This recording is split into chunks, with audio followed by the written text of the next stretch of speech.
Hey guys, and welcome back to Scrybe Gaming. I'm going to teach you how to get through Tier 2 of the Forest Moon event with a Gear VIII Thrawn. Let's get into it.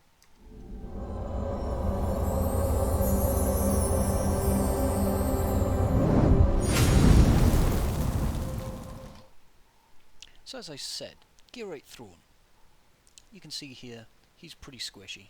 I've only got about 30,000 effective hit points on this guy, and just a bit of speed, 262. That's all you really need for him. Really, when it comes to this event, it's all about the technique that you take rather than the gear levels on Thrawn. That being said, you do need some decent gear levels on the rest of your droids, namely the B1 battle droid. I've got mine at Relic 4 currently, and I've got him at 302 speed with 8,500 damage. You can do it with less. If you're going to do it with less, try and just get him speedy rather than massively offensive, because you really want him taking lots of turns.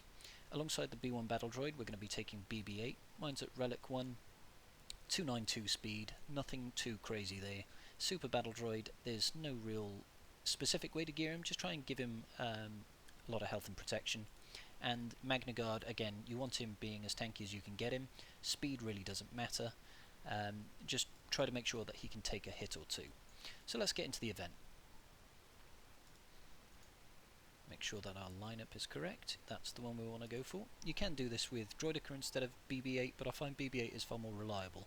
And Thrawn just bit the dust. Okay, so the bears just made me look a bit foolish there. We'll put that one down to the blooper reel, shall we? Be nice this time, bears. Oh, okay, maybe not. Yeah, well, honestly, that doesn't happen every time. If they'll let me take a turn, I'll actually try and get it so that we can actually do this event. Third time's lucky, right? No. I swear this doesn't always happen. We're just going to cut all this out.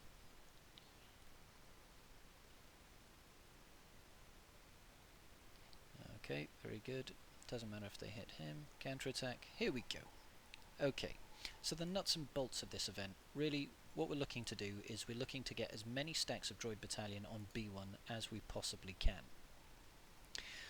Because we're not running with General Grievous will not be destroying all these stacks whenever he takes a turn, which means we are basically given free reign to build up as many stacks as possible on B1. Each stack gives him 2% additional offense, and in addition to that, it also increases the amount of healing he does on his special here, Blast him. Oh, of course, we can only target Separatists with that. That's me going a little bit crazy. So, essentially you want to use that every single turn, and you want to try and pass as much TM as you possibly can to him. B1 gains, I think, 5% TM every time a droid ally uses a special ability, so every turn you can, use a special ability with a droid. Not always possible, but when you can, use it. When it comes to Thrawn, you just want to turn meter swap to B1 at every single opportunity, give him more turns so he builds up more stacks. Because we're not running many Separatist droids here, we're only slowly going to be building up stacks of the droid battalion, but the main thing is that we'll be building up gradually throughout the event, and these things are so tanky it'll take ages, as I'm sure you're all aware. Now, you don't really want to use Fracture with Thrawn until Phase 4, and the reason behind that is, when Thrawn uses Fracture, he is actually 50% slower than normal, and if he's slower than normal, he's not going to be taking as many turns, which means he will not be passing turn meter as frequently to B1. We really want to try and build up those stacks as fast as possible, so don't bother using Fracture. You don't even really need it most of the time. You only really need it in Part 4. Illuminated Destiny is a good way of healing up your BB-8, because there's no other way to really heal BB-8's protection, and sometimes he will be taking hits from other people. So use it when you can, except for when you're going into Wave 4, to try and make sure that you can get turns as quickly as possible in Wave 4. So to save you the boredom of having to watch this battle against Murder Bears for another 20 minutes, we're just going to skip ahead now until we get into the start of Wave 3. No, we'll leave it till the end of Wave 3, just before we go into Wave 4. I'll see you guys there.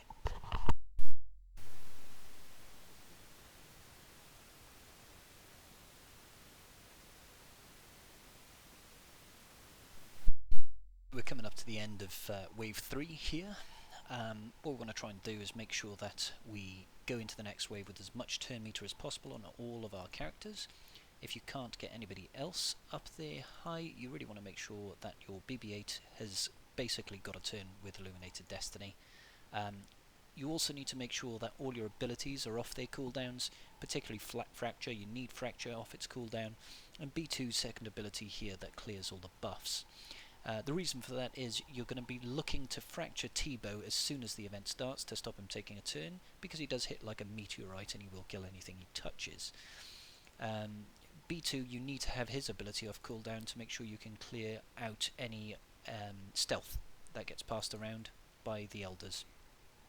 So what I'm trying to do here is I'm just trying to whittle down these guys to get them to a place where I can easily decide when I want to go to the next stage of the event. So just spread around the offense a little bit. Your B2 should be building up stacks.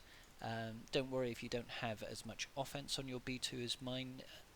Organically, through the nature of this event, you'll build up enough stacks where you'll deal enough damage with your B1. So you might have anywhere between 200 and 250 odd stacks of Droid Battalion, depending on the stats of your B1. So let's just keep passing around this offense, and soon enough we'll be going into the only wave that's actually difficult in this event. So again, let's just try and make sure that our BB-8 at least is incredibly close to taking a turn. If you can land it so that your Thrawn is basically taking a turn as well before your BB-8, even better. Let's see how we do here. Okay, so here my Thrawn is not going to take a turn. I'm going to use Illuminated Destiny. That should get everybody a turn straight away. We're going to use the shield ability here. I'm going to save his AoE. You want to try and spread the offense between these two, because really what you want to have done is you want to take these two Elders out at the same time, otherwise they'll just permanently revive each other. Now I'm going to use a basic attack on T-Bow to hopefully land Tenacity down. I say hopefully, it always lands. Okay, sure. We had the Elder remove the debuff. Okay, so they've both used it now. So they shouldn't be able to get rid of it again. So we are going to spread the offense around, and next time I get a turn with BB-8, I'm going to again try and get Tenacity down on him. We're going to use the second special here to give speed up to Magna Guard again. I know he's already got it, but we want to try and do it again, just in case. So Thrawn is getting there towards the end of his turn, which means T-Bow will come out of Fracture. Let's hope that doesn't cause us any issues. Nearly. Yeah. Okay, so we're nearly there now. I want to keep doing AoEs here. Try and spread this as much as possible. Perfect. So what we're going to do now is we're going to use Thrawn's ability here to give him 50% TM.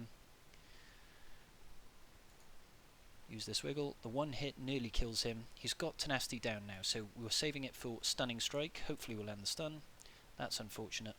We're going to now pass the turn meter over to B1 Battle Droid, who will now heal up our Magna Guard again.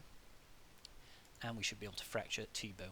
Now, the aim of the game now is to just make sure that we keep our Magna Guard alive and we kill this T-Bow as fast as possible. Use the defensive buff on Magna Guard when you can, but otherwise just pummel him with as much offense as you possibly can. Hopefully we should be able to kill him before he comes out of Fracture.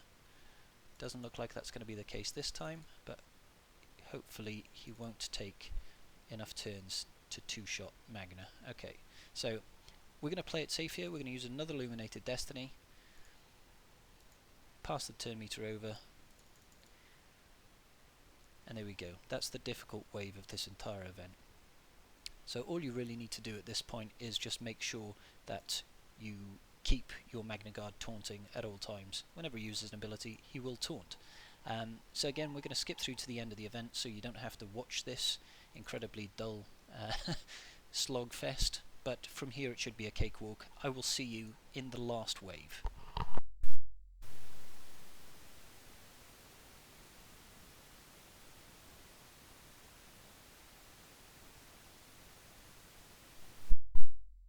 up to the end of Wave 7 here. What you should find by now is that the stacks of Droid Battalion on your B1 are getting so ridiculously high that you do an incredible amount of damage. I'm actually going to slow down using abilities on B1 because I want to give myself an opportunity to build up to Illuminated Destiny again. We want to treat this phase the same way we treated the penultimate phase going into Wave 4, in so much as you want to try and have cooldowns off on everybody. You want to try and make sure that you've stacked as much turn meter as possible. I know it's not always I know you don't always have the opportunity to do that, but try your best.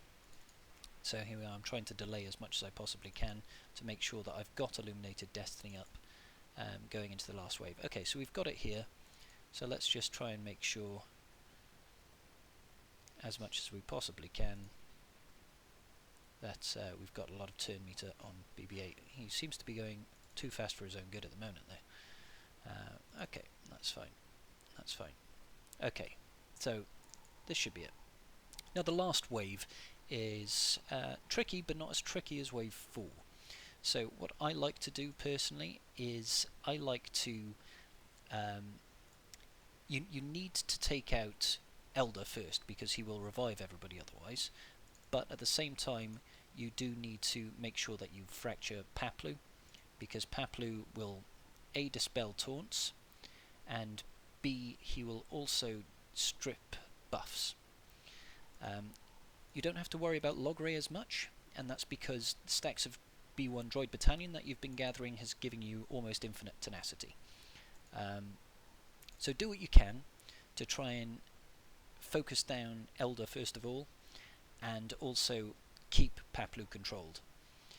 After you've gotten to this point, it's not so bad really. Try and stun anything that you possibly can, and hope that, unlike my account here, where B2 is not getting any bonus turns, that you actually get some of those. Okay, so focus down the Elder first, like I said.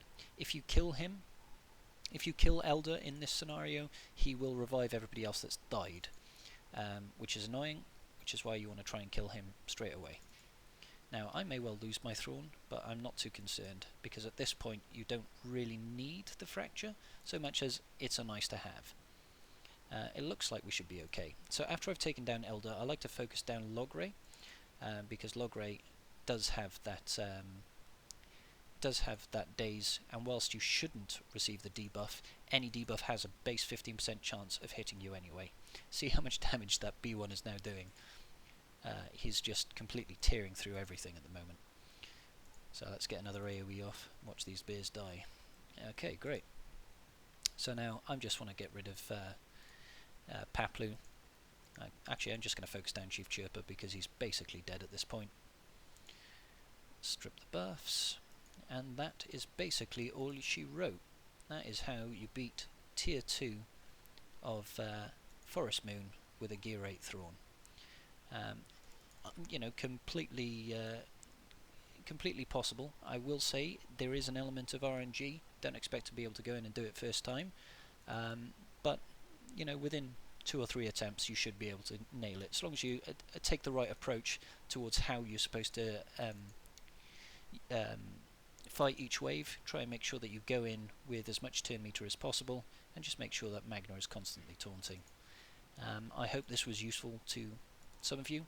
I'm sure that there are plenty of other videos out there that can show you how to do this event, probably with much higher production values than what I can provide you with. But if it was useful to you in any way, do let me know. I'll see you guys in the next video. Thanks very much.